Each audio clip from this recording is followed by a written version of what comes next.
আসসালামু আলাইকুম। সবাইকে শুভেচ্ছা জানাচ্ছি মাসুম মাহমুদ। আজকের বিষয়টি উত্থাপন করার আগে আবার বলছি, আমাকে যে দলেরই ভাগ করেন না কেন, যখন আমি আমার চ্যানেলে কথা বলি, আমি কোনো দলের হই না।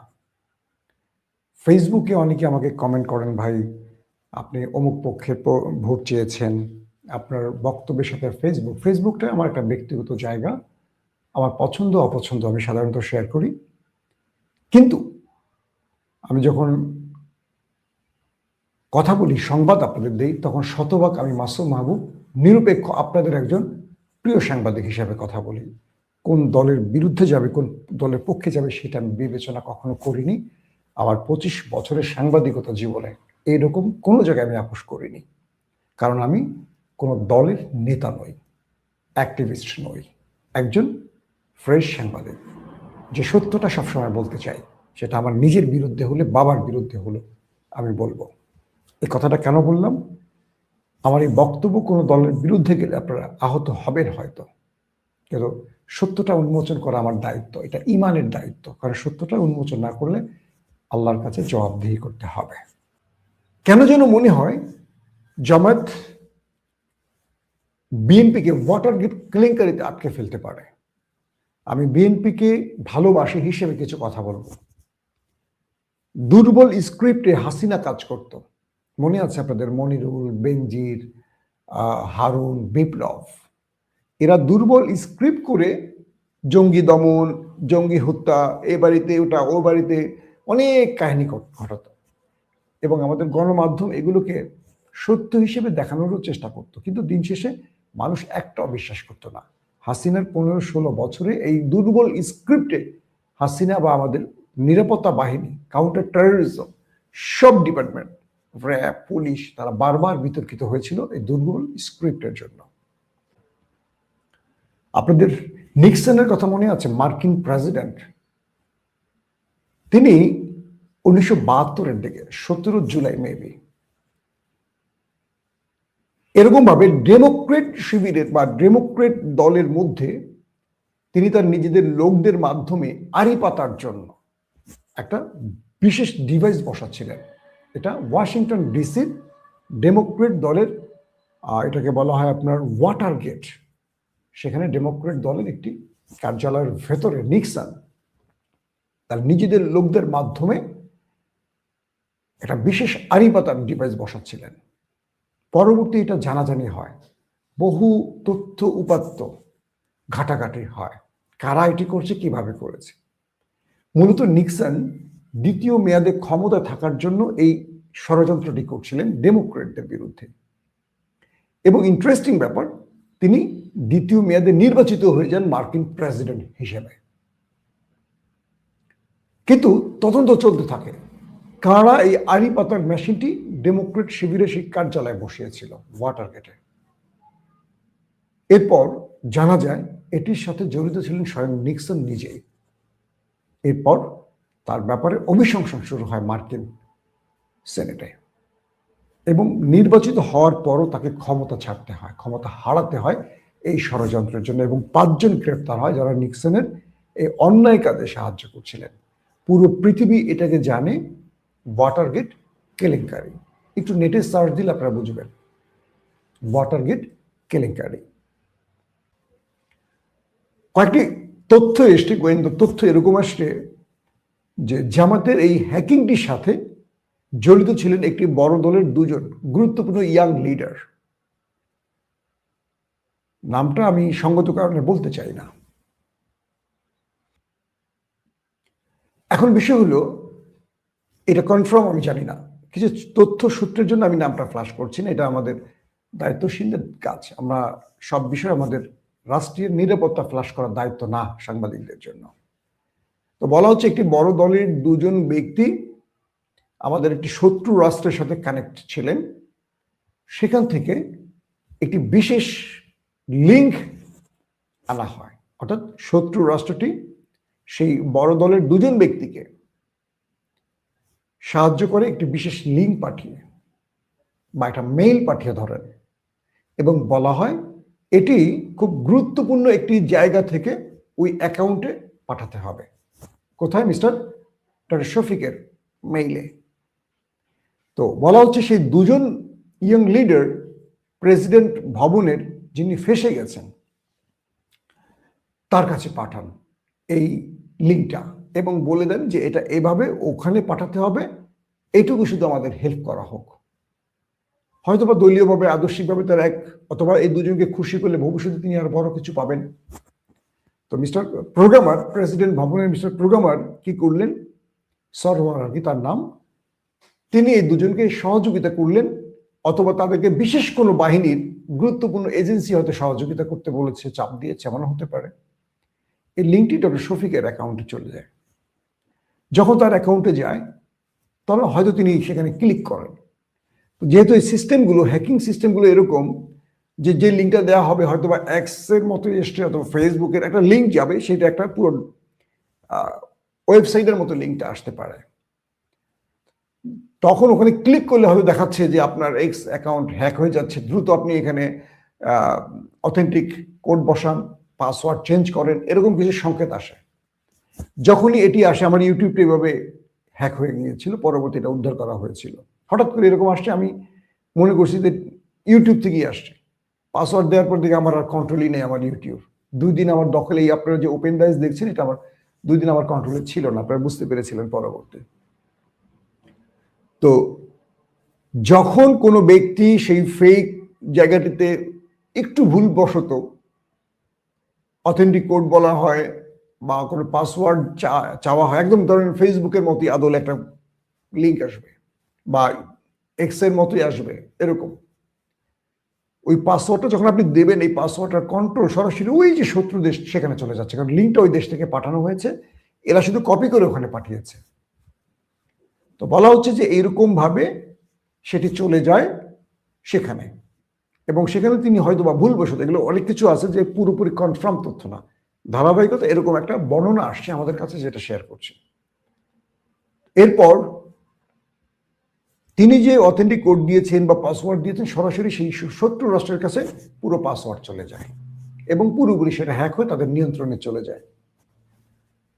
তারপর সেখান থেকে আপত্তিকর একটি নারীদের বিষয়ে পোস্ট হয়, ধরেন, কারণ এটি একটা পরিকল্পিত, বোঝা যাচ্ছে। জামায়াতের আমিরের সাম্প্রতিক যতগুলো বক্তব্য আমরা দেখেছি, এটা বিরোধী দল বলে না, রাষ্ট্রের রাজনীতিতে শিষ্টাচার বা সৌন্দর্যের জায়গা থেকে আমি বলবো যে তিনি নারীদের কর্মঘণ্টা কমানো, তাদেরকে মা বোন সম্বোধন করা বেশ সুন্দর করে প্রেজেন্ট করেন। তিনি এইভাবে কাউকে বেশ্যা বা পতিতা তুলনা করবেন, এটা অ্যাটলিস্ট আমি বিশ্বাস করিনি। আর যারা বলছেন তারা বিশ্বাস করেন না, তারা রাজনৈতিক কারণে নির্বাচন সামনের জন্য বলছেন। এটা স্বয়ং তারেক রহমান বিশ্বাস করেন, এটা আমার মনে হয় না। 12 তারিখ নির্বাচন, হয়তো বলা লাগবে, বলছে। এটা বলি রাজনৈতিকভাবে, এটাকে আমি খুব বড়ভাবে দেখছি না, কিন্তু ষড়যন্ত্রটাকে বড় করে দেখছি। এখন বলা হচ্ছে যে এরপর জামাত শিবিরের আইটি সেল এটার মধ্যে ঢুকে পড়ে মানে যখন তারা বুঝতে পারে এটা নিয়ে বড় কিছু ঘটতে যাচ্ছে, তখন তারা প্রেসিডেন্ট ভবনে ঢুকে পড়ে। আপনাদের একটা তথ্য দিয়ে রাখি, আওয়ামী লীগ এবং জামাতের একটা মিল আছে। মিল কি জানেন? তারা তাদের মেধাবী মুখগুলোকে যোগ্য জায়গায় বসায়। সবসময় দেখবেন আওয়ামী লীগের মধ্যে মেধাবী লোকগুলো সবসময় ভালো ভালো জায়গায় বসে। তাদের রাজনৈতিক নেতারা যত বড় বাকওয়াস হোক না কেন, কিন্তু গুরুত্বপূর্ণ জায়গাগুলো তারা মেধাবী বসায়। যেমন ধরেন গবেষণা সেল। বাংলাদেশের সবচেয়ে বড় তারকারা কারা? আওয়ামী লীগ করে। কেন আওয়ামী লীগ করে খেয়াল করবেন। এবার নির্বাচনে কয়টা দল আমাদের তারকাদের মনোনয়ন দিয়েছে, কিন্তু আওয়ামী লীগ দেয়। আওয়ামী লীগ এই জিনিসগুলো ভ্যারিয়েশন করে। আর জামাত ইসলামের মধ্যে একটা জিনিস আছে, তাদের মেধাবী মুখগুলোই তারা গুরুত্বপূর্ণ পদে বসায়। দেখবেন জামাত নেতাদের সাথে টকশো করে সবাই খুব একটা স্বাচ্ছন্দ্য বোধ করে না, কারণ এরকম হিউজ স্টাডি করে, একাডেমিক স্কেলে তাদের অনেক ভালো। তো বিষয়টা হয় যে জামাত শিবিরের আইটি যারা খুব পাওয়ারফুল ছেলেগুলো, বুয়েটের থেকে পাশ করা বা বিদেশ থেকে এসছে, আমি যাদেরকে মোটামুটি চিনি, এরা এটার মধ্যে ঢুকে যায় এবং এটার পুরো নথি বের করে ফেলে। বের করার কারণে যেটা হয় যে এখানে একটা ছেলে আছে যার, আমি যতটুকু জানি, তিনি বাঁশের কেল্লার অ্যাডমিন ছিলেন। মেইন বাঁশের কেল্লা যেটা চালানো হইতো, হাসিনা তার 15 বছরে বাঁশের কেল্লার কাউকে ধরতে পারে না, মানে মূল যে ছেলেটা, তার সাথে আমার 5 তারিখের পর পরিচয় হয়েছে। সেই ছেলেটাকে আমি সেখানে দেখছি, মানে টেলিভিশনের ভিডিওতে দেখছি, সে ওখানে দাঁড়িয়ে আছে, যে টিমটা প্রেসিডেন্ট ভবন থেকে বেরিয়ে এসেছিল। তো বাঁশের কেল্লাকে ধরতে পারে না হাসিনার পুরো নেটওয়ার্ক, তার মানে তারা কতটা মেধা নিয়ে চলে বুঝতে পারছেন তো। তো সেই টিমটা সেখান থেকে বের করে ফেলে যে ডক্টর শফিককে যে লিঙ্কটা পাঠানো হয়েছে হ্যাকিং এর জন্য, এটা চুপ্পুর প্রোগ্রামার মিস্টার সরওয়ার পাঠিয়েছে। ফেসে যায় মিস্টার সরওয়ার, এবং জামাত খুব ব্যাপক চাপ তৈরি করে শেষ পর্যন্ত আসামিকে ধরার যায় মানে ব্যবস্থা করে। কিন্তু এখানে আরেকটা সূত্র আছে, এখন এটার মধ্যে রাষ্ট্রের কোনো না কোনো এজেন্সি জড়িত থাকতে পারে এমনটিও বলা হয়। আমাদের রাষ্ট্রের যারা আমাদের দেশের নিরাপত্তায় কাজ করবেন, তারা হয়তো কোনো একটা বিশেষ দলকে ক্ষমতা আনতে চায়, তাদের পছন্দ সবাই না। আবারও বলছি, প্রতিটা মানে সংস্থার মধ্যে পক্ষে বিপক্ষের লোক থাকে, প্রতিটার মধ্যে কেউ এই দল কেউ ওই দল চান। তো যার যেটুকু ক্ষমতা আছে চেয়ারের, তিনি তার কাজটা করে যান সব সময়। তো বলা হচ্ছে যে এরপর দ্রুত মিস্টার সরোয়ারকে গ্রেফতার করা হয়, তুলে নেওয়া হয়, বা তাকে সিকিউরিটির জন্য মানে তাকে নিরাপত্তার জন্য নিয়ে যাওয়া হয়। কারণ সরোয়ার যদি মুখ ফুটে কিছু বলে ফেলেন, কোন দুইজন তাকে এই লিঙ্কটা পাঠিয়েছিলেন হ্যাকিং এর জন্য, কারা তাকে সহযোগিতা, মানে তাদের কোন দুজন ব্যক্তি এটার সাথে জড়িত, কোন তিনজন বা কোন একজন, মানে যারা এই কাজটির সাথে জড়িত, তাদের নাম যাতে ফ্লাশ না হয়। কারণ এতে করে রাষ্ট্রের মধ্যে যেটা বললাম ওয়াটার গেট কেলেঙ্কারির মতো বড় ঘটনা ঘটে যাবে, নির্বাচনের আগে এটা বিশাল কিছু হয়ে যাবে। এবং জামাত চাইলে এটা নিয়ে মামলা করতে পারে, আন্তর্জাতিক পরিমণ্ডলে চলে যেতে পারে, নিক্সনের যেটা হয়েছে। কেন নিক্সনের ঘটনা বলছি এবার বুঝতে পারছেন? ওয়াটার গেট কেলেঙ্কারি একটু পড়তে বুঝবেন। যেহেতু জামাত আন্তর্জাতিকভাবে খুবই স্ট্রং ভূমিকা রাখতে পারে, তো এই জন্য হয়তোবা কোনো একটা জায়গা থেকে আপোষ হতে পারে, আই ডোন্ট নো। আপোষ জামাত করবে কিনা, জামাত মামলা করতে পারে, অনেক কিছু হতে পারে। বাট যারা এই কাজটি করেছেন তারা খুব কাঁচা কাজ করেছেন, এবং তারা তারেক রহমানকে ক্ষতিগ্রস্ত করছেন, বিএনপিকে ক্ষতিগ্রস্ত করছেন। বিএনপিতে অনেক মেধাবী মুখ থাকা জরুরি, এবং বিএনপি করে প্রচুর মেধাবীরা আছে, কিন্তু তারা সাইড পায় না ইশরাকদের জন্য। ধাক্কাধাক্কি করতে হয়, তো তারা সেখানে যায় না। মেধাবীরা ধাক্কাধাক্কি করবে না, মেধাবীরা মেধা দিয়ে কাজ করবে। আপনি শিবিরের কখন ধাক্কাধাক্কি করতে দেখেন? একটা শিবির নেতার সাথে একটা ছাত্রদল নেতাকে বসিয়ে দেন টকশোতে, দেখেন তো কি সুন্দর করে কথা বলে। বিএনপির দুর্বলতা, এত বড় দল হবার পরও একটা বিশ্ববিদ্যালয়, একটা ভিপি জিএস এজিএস বানাতে পারেনি। এত বড় একটা দল, এত বিশাল শক্তিশালী একটা দল, কারণ তাদের অনেক জায়গায় দুর্বলতা আছে। তারা নেতৃত্ব চয়েস করে, কে জুতা টানতে পারে, কে বাজার করতে পারে, কে মাল পানি দিতে পারে। তারা মেধাবীদেরকে নেতা বানায় না। আফসোস, অনেক মেধাবী তরুণদের দেখছি ছাত্রদল করতে, কিন্তু কমিটিতে স্থান পায়নি। পেয়েছে কে? যেটা গাঞ্জাখোর, যেটা মালখোর, মুখ থেকে মদের গন্ধ বেরোয়, কুৎসিত কথা বলতে পারে। আর শিবির কাদেরকে বানায়? জাহিদের মতো ছেলেদেরকে দেখলেই সুন্দর লাগে। শিবিরকে ভালোবাসি বিষয়টা এরকম না। তার কথা দেখছেন কত নরম করে ঠান্ডা করে কথা বলে। সাদেক কায়েমকে দেখছেন কিভাবে কথা বলে, কোনো হট মেজাজ গরম। গণেশকে দেখছেন ছাত্রদলের কিভাবে হাঙ্গি ভাঙ্গি করে কথা বলে। ভালো লাগার জন্য কিছু ভালো চেহারা প্রয়োজন আছে, ভালো বিহেভিয়ার প্রয়োজন আছে। তো এই বিষয়গুলো এখন বলা হচ্ছে যে জামাত ইসলামের একটা স্ট্রং ভূমিকা এখন রাষ্ট্রের মধ্যে আছে। সেটা পুলিশ বলেন, সেনাবাহিনী বলেন, বিজিবি বলেন, র্যাব বলেন, আমলাতন্ত্রে বলেন, অর্থাৎ সচিবালয় বলেন। এখন বিএনপি এককভাবে চাইলে কিছু করতে পারবে না, জামাত এককভাবে চাইলে কিছু পারবে না। প্যারালালি প্রত্যেকটি জায়গায় ভিন্ন মতের লোক একে অপর বসে থাকে। তারা এক টেবিলে চা খায়, এক টেবিলে বসে, তারা জানে প্রত্যেকের অবস্থা কি, কোন পক্ষে। পুলিশ জানে কোন পুলিশটা জামাত করে, কোন পুলিশটা বিএনপি করে, একে অপরে জানে। তো এই যে বিষয়টি ঘটলো, শেষ পর্যন্ত প্রমাণ হয়ে গেল যে এটি একজন হ্যাক করেছে। তার মানে যারা জামাতের আমিরকে ফাঁসাতে চেয়েছেন তারা ফেঁসে যাচ্ছেন। এখন কোনোভাবে যদি এই ব্যক্তি, ওই দুই ব্যক্তির নাম বলে দেয়, এই তথ্যটা সঠিক হয়, আমি যেটা বললাম যে আমাদের কাছে যে তথ্য আসে এটা সঠিক হয়, তাহলে পুরোপুরি ব্লেমটা চলে যাবে বড় দলটির ঘাড়ে। তার মানে এখানে খুব কাঁচা একটা কাজ হয়েছে। রাজনীতিতে নেপথ্যে এরকম গেম হয়, মার্ডারের মতো ঘটনা হয়ে যায়, একদল আরেক দলকে মেরে ফেলে, কিন্তু ফাঁসে না। তার মানে রাজনীতির মধ্যে যেই ইন্টারনাল গেমগুলো হয়, পর্দার অন্তরালের যে গেমগুলো, এখানে খুব দক্ষ খেলোয়াড় লাগে। আমি জানি না কোন দুজনের নাম শেষ পর্যন্ত ওপেন হবে, কোন দুজন শেষ পর্যন্ত ফেসে যাবে, অথবা জামাত ইরানি আর আগাবে কিনা, নাকি এখানে আমাদের বিশেষ বাহিনীর চাপে পড়ে উভয়ের মধ্যে একটা আন্ডারস্ট্যান্ডিং হয়ে যাবে। বাট সামনের দিনগুলোতে খুব বড় কিছু ঘটতে যাচ্ছে। রাজনীতিতে বিএনপি, জামাত বা আদার্স যে দলগুলো আছে, তারা এই নির্বাচনে জেতার জন্য এর চেয়ে ভয়াবহ কি করবে জানি না, তবে আমাদের একটা আশা থাকবে। ফ্যাসিস্ট হাসিনার বিরুদ্ধে বিএনপি এবং জামাতের জন্য একটা ঐক্য থাকে। যেই ক্ষমতায় আসুক, বিএনপি বা জামাত, এই দুটো দল বাকিদের নিয়ে রাষ্ট্রটাকে যেন সুন্দরভাবে পরিচালনা করে, নতুবা হাসিনা আবার ঢুকে পড়বে। কারণ ওই যে বললাম, যারা লিঙ্কটা তৈরি করছিল হ্যাকিং এর জন্য আমাদের শত্রু রাষ্ট্র, তারা কিন্তু ওয়েট করছে এই দুটো দলের মধ্যে একটা বিভাজন সৃষ্টি করে তাদেরকে দুর্বল করবে। এই দুটো দল যখন মারমুখী অবস্থানে যাবে, 100% লিখে রাখেন ভারত সুবিধা নেবে। আমি কিন্তু বলিনি কোন দল হ্যাক করছে, কারণ আমি চাই না এখানে কোন একটি দলকে ঘায়েল করতে। আমার বিষয়টা হলো এই দুর্বল বিষয়গুলো বা এই অসুন্দর জিনিসগুলো রাজনীতি থেকে পরিহার করা উচিত। মিথ্যা কখনো জয়যুক্ত হয় না, সত্য জয়যুক্ত হবে। কারণ কি জানেন, উপরে যিনি বসে আছেন তার পরিকল্পনা আমরা কেউ জানি না। হাসিনা 16 বছর একটা বিষয় বুঝেছে, যে আমি যত শক্তির আধার হই না কেন, পুরো রাষ্ট্র, সেনাবাহিনী, র্যাব, পুলিশ, বিজিবি সব আমার পক্ষে থাকুক, আমি ক্ষমতা হারাবো যখন আমার আল্লাহ চাইবে। দেখেন, ছোট ছোট কোমলবতী বাচ্চাদের এক ঝটকায় হাসিনা দেশ ছেড়ে পালিয়ে চলে গেছেন, তার দেশে কোনো ঠিকানা হয়নি। 5 তারিখের পর আওয়ামী লীগ খুঁজেই পাওয়া যায় না বাটি চালান দিয়ে, অথচ 5 তারিখের 5 দিন আগের ইতিহাস কি, পুরো দেশটাই আওয়ামী লীগ। এই দেশে আর কোনো অন্য দল নেই, অন্য কোনো মানুষই নেই।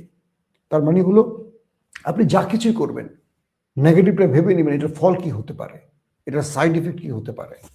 তাই বলছি, প্রত্যেকটা দলের মধ্যে মেধাবীদের জায়গা পাওয়া উচিত, পজিটিভ মানুষের জায়গা পাওয়া উচিত। আমি বিশ্বাস করি কোনো রাজনৈতিক দল অন্যের অপপ্রচার না করে নিজের প্রচারটা করুক। আমি ভালো কিছু করব, আমি রাষ্ট্রের ক্ষমতায় বসলে এটা করব, এটা বলুক। ওই দল এটা করছে, ওই দল চোর, ওই দল টেম্পু স্ট্যান্ড, ওই দল চাঁদাবাজ করে, ওই দল এয়ানত খায়, ওই দল বলতে বলতে 54 বছরে আমরা শুধু প্রত্যেকটা দলের নিজের অন্যের পিছনে হাত দিতে গিয়ে দেখি নিজের পাশে আরো 5টা হাত ঢুকে গেছে। মানে আমরা একজনের কাপড় খুলতে গিয়ে সেদিন দেখলাম ডক্টর শফিককে নিয়ে একটা নোংরা পিকচার তৈরি করা হয়েছে, খালি গায়ে, মুখে দাড়ি, পেট টেট বের করে বসে আছে, পাশে একটা বোরকা পরা মহিলা। আজকে দেখলাম সেই ছবিটা রিভার্স হয়ে গেছে, তারেক রহমানকে বসাই দিচ্ছে। এখন এটার জন্য কে দায়ী? যারা শফিককে নিয়ে করছে, শফিকের লোকের আবার বিএনপিকে নিয়ে করছে। এতে করে কি হচ্ছে, একবার শফিক ল্যাংটা হচ্ছে, একবার জনাব তারেক রহমান ল্যাংটা হচ্ছে। এটা কি রাজনীতির সৌন্দর্য? এটা হওয়া উচিত। যে দলটা 1.5 বছর জোটে ছিল, একে অপরের জন্য লড়াই করেছে, রক্ত দিয়েছে, এই দৃশ্যগুলো আমরা দেশ থেকে দেখেছি। তো তাদের মধ্যে প্রতিযোগিতাটা সৌন্দর্য থাকা উচিত, সৌহার্দ্যের ব্যাপার থাকা উচিত, যেন দিন শেষে একে অপরের বুকে বুক মেলাতে পারে। এই রাষ্ট্রকে এগিয়ে নিতে হবে। তো এই রাষ্ট্রটাকে এগিয়ে নিতে গেলে এই দুটো দলের এক হওয়া খুব জরুরি। কিন্তু পরিস্থিতি যা বলছে, যেন এদের কামড়িতে আবার আওয়ামী লীগ চলে আসবে। আর এবার আওয়ামী লীগ আসলে জামাত আর বিএনপি কাউকে ছাড় দেবে না, গণকবর দেবে। ইতিহাস কাউরে ক্ষমা করে না, মনে রাখবেন, আওয়ামী লীগ কাউরে ক্ষমা করে না।